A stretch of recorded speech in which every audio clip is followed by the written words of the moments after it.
Hello, good evening, all dear friends. बेलासिनि गाहाम हामलायनायखौ बयनिसिमबो जासिहरबाय आरो लोगोसे आंनि बे गोदान ब्लग भिडिअ बयखौबो बरायहरनाय जाबाय।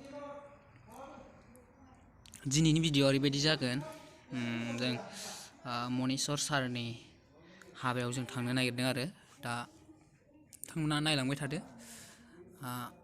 आं जेसे हायो एसेबां देखायनो नाजानोसै। बिदिब्ला भिडिअखौ जागायनोसै। लेट्स स्टार्ट गो।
Finally, जायगासिम सहैबाय जों।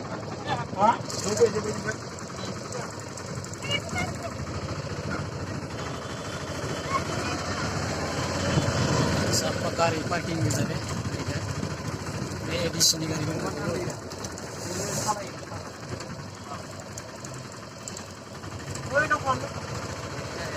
गारि पार्किं जोबसिगोन।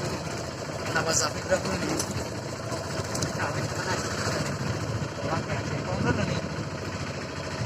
फाइनालि गाइस सहैबाय जोङो। दा जों हाबलांसिगोन आरो हाबहैनोसै। गारि पार्किंआवसो दंफैयो जों दा।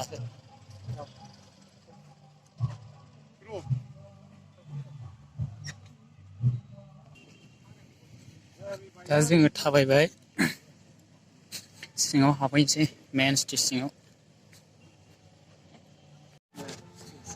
फाइनालि जों सिङाव हाबबाय। गाइस नायलांबाय थादो भिडिअखौ लास्टसिम।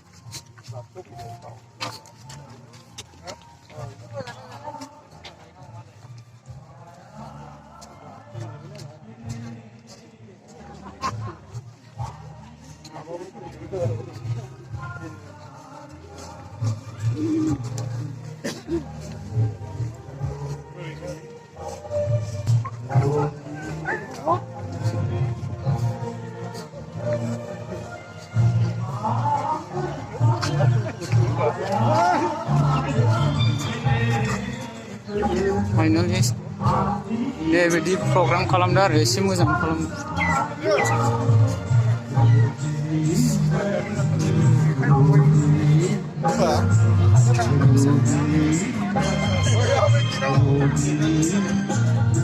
सार बिदाय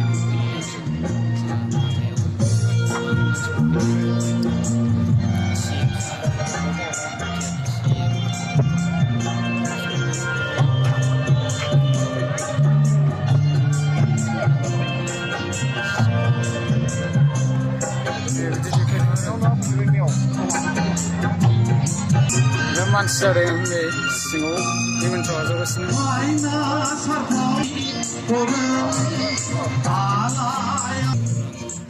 जिरायग्राफ्रा बिदि होदों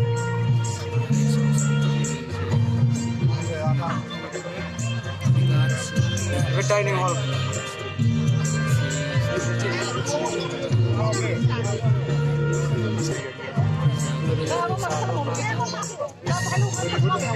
गासिबो टटेल डाइनिं हल बेबो दङ बेबो दं